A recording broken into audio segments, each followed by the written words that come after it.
नमस्कार मित्रांनो, स्वागत आहे तुमचं सर्वांचा युट्यूब चॅनल महाराष्ट्राची परंपरा आणि संस्कृती। आज कदमवाडी या ठिकाणी आलोय। निमसोडच्या शेजारी एक छोटंसं गाव आहे कदमवाडी आणि याच गावचं पाठीमागे जे मंदिर दिसते ज्योतिर्लिंग मंदिर, या ज्योतिर्लिंग देवाच्या यात्रेनिमित्त एक जुनं पारंपरिक नामवंत मैदान म्हणून ज्या मैदानाची अखंड महाराष्ट्रभर ओळख आहे असं कदमवाडीचं हिंद केसरी मैदान येत्या 13 ऑगस्टला निमसोड फाटीवरती संपन्न होणार आहे। त्या मैदानाचा आढावा घेण्यासाठी प्रथमच कदमवाडी गावामध्ये आलोय। ह्या गावात कधी आलो नव्हतो कारण बालचंद्र कदम साहेब आहेत, हायटून टेलर, हायक्रेस टेलर सर्व त्यांचा संपर्क आमचा असा बाहेरच म्हणजे निमसोडला किंवा वडूजला सातारला असं व्हायचा। परंतु ते साहेबांनी विनंती केली की तुम्ही गावात या, आमचं पण गाव जरा बैलगाडी मालकांना दिसावं।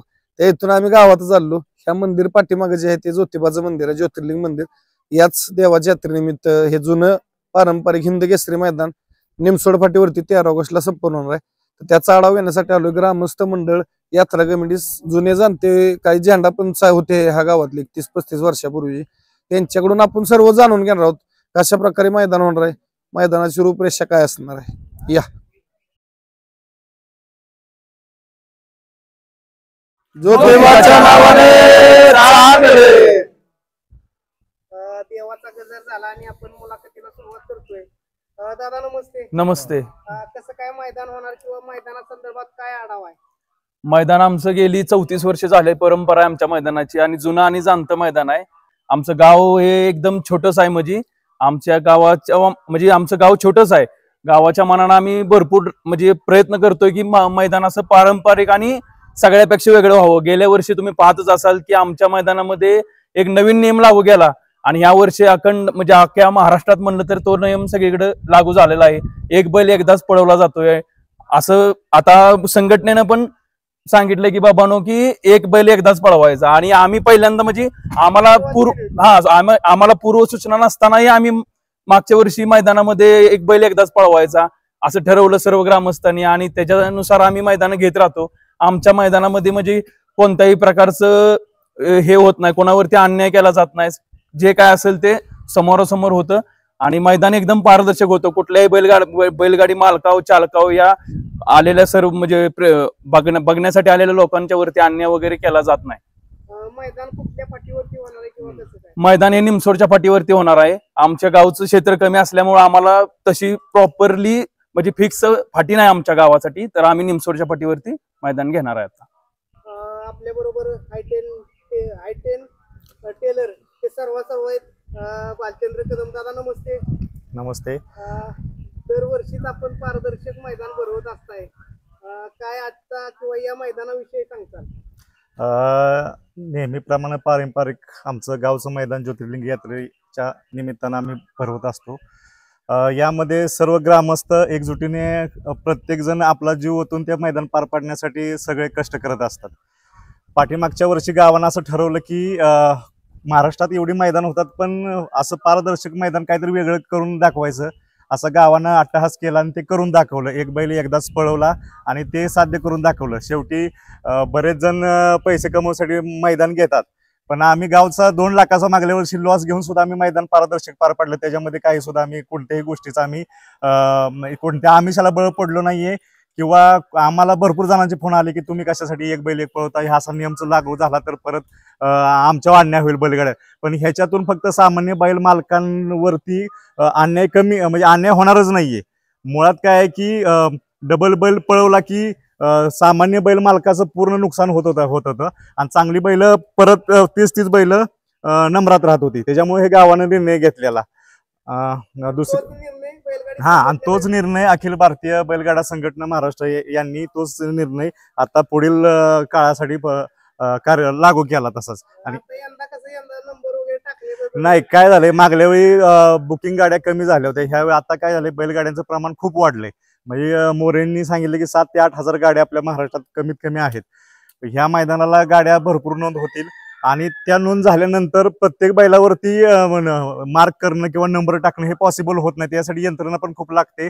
आमचं गाव छोटं आणि तेवढी यंत्रणा होत नाही, पण अखिल भारतीय बैलगाडा संघटनेच्या नियमानुसार जर डबल बैल पळला, कोणी ऑब्जेक्शन घेतलं तर ते पूर्ण निकाल बदलला जाईल आणि पुढच्या मालकाला ज्याने ऑब्जेक्शन घेतलं किंवा ज्याचा नंबर आलेला त्याला देण्यात येईल।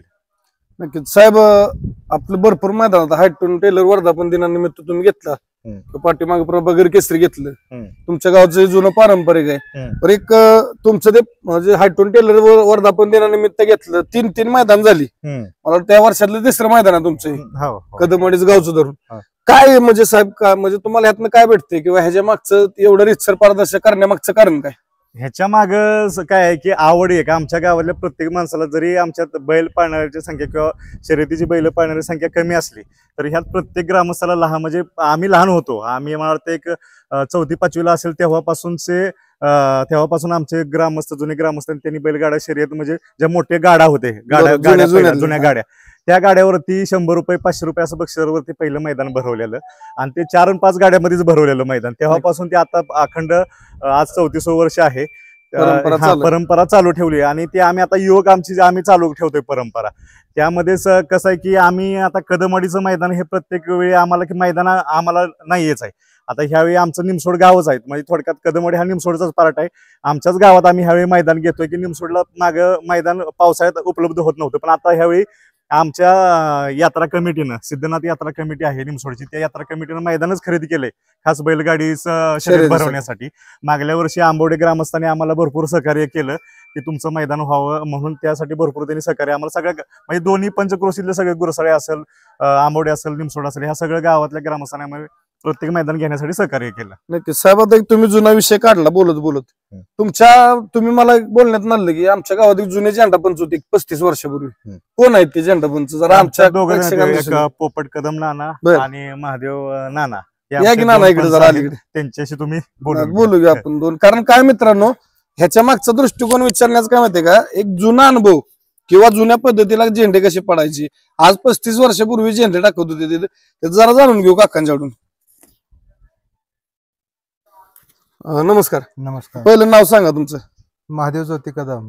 बर, तुम्ही आता साहेबांनी आम्हाला सांगितलं की एक 35 वर्षापूर्वी झेंडे टाकत होता मैदानावरती. हो. त्यावेळेचा काळ काय होतं, जरा आपल्या नवीन पिढीला काय सांगा जरा, कसं होतं त्यावेळेचं काय? त्यावेळेला असं होतं की गाड्या या बाजूला न्यायच्या, बर, लाईनीत उभ्या करायच्या, ह्याच्यामध्ये ते फाटीचं बरोबर, झेंडा वर धरायचा आणि सगळ्या गाड्या लाईन मध्ये असल्या की झेंडा पाडायचा. बरं, पहिलं आता तसं व्हायचं का, एक पुढे आला एक मागे सुटला असं व्हायचं की तसं? बर, कधी कधी ती पळून जायची, बर, ती झेंडा टाकायचं नाही आपण, बर, ती गेली पळून माघार यायची परत डबल उभं राहायचं. हा, मग ते तसलं ओळख बिळख चालत काय नाही, काय सगळ्यांनी एक नियम. सगळ्याला एक नाही. बघा मित्र, हे जुन्या खासियत होत्या जुन्या मैदानाची. आम्हाला बाबा तुम्ही काय सांगाल, तुम्ही एक काय प्रश्न विचारा अनुभव म्हणून. कसं आहे, पूर्वीच्या काळी तुम्ही ती गाड्या माघारी याची वाट बघत होता, हो, परंतु त्या गाड्या बी तेवढ्या मर्यादित होत्या. गाड्या थोड्या आता गाड्या जेवढ्या झाल्यात गेलेल्या जाच म्हणायला. नक्कीच. पण एक अनुभव म्हणून आता चालूला तुम्ही मैदान बघताय, होय.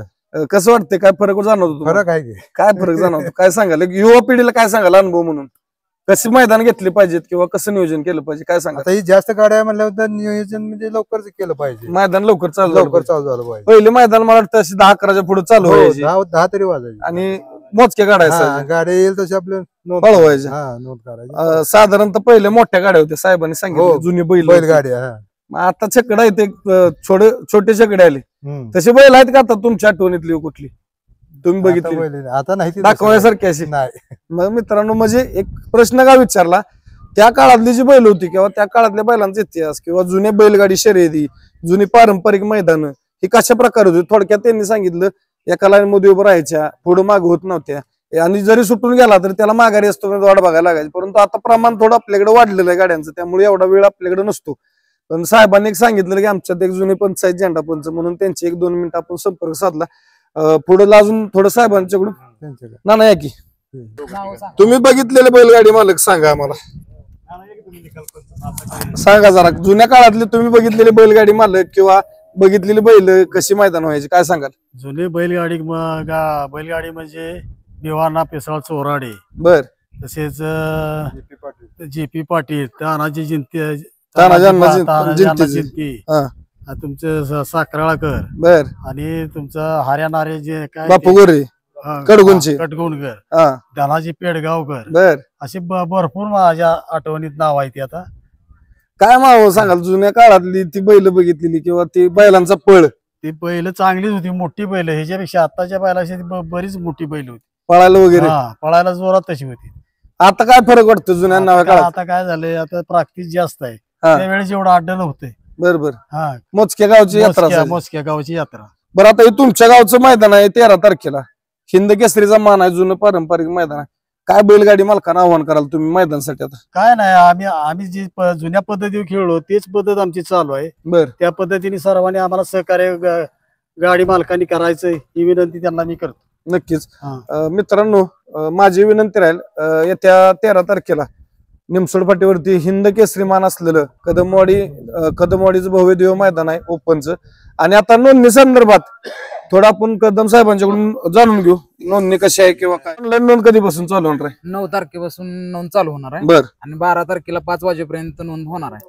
आणि 12 तारखेला 5 वाजता लॉट चालू होणार आहे. बर. आणि पूर्ण नोंद ऑनलाईन होणार आहे. मैदानात मैदानावर नोंद घेतली जाणार नाही. नक्कीच. त्यासाठी सगळ्यांनी लवकरात लवकर नोंद करून आम्हाला सहकार्य करावं. बैलगाडी मालकांनी लक्ष द्या, 9 ऑगस्टला नाव नोंदणी सुरू होणार आहे.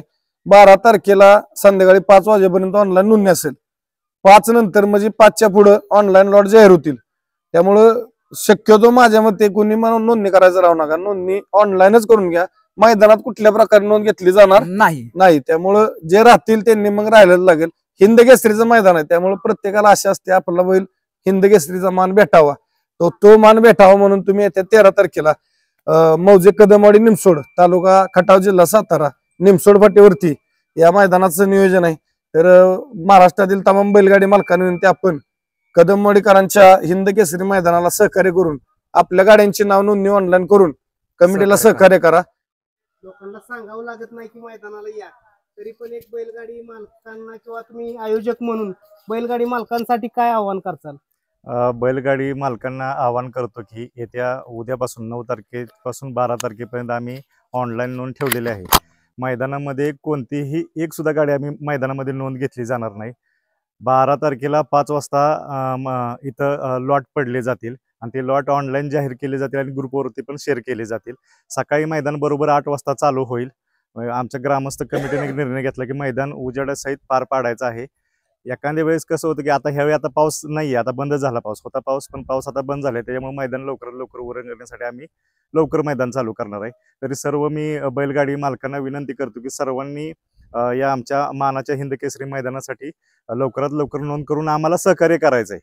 आणि त्यासाठी जेवढे लवकर नोंद होतील तेवढ्या लवकर आम्ही लॉट जाहीर करू. आम्ही जय हिंद, जय महाराष्ट्र, जय जय शिवराय. बाळूमामांच्या नावानं चांगलं, ज्योतिबाच्या नावानं चांगलं.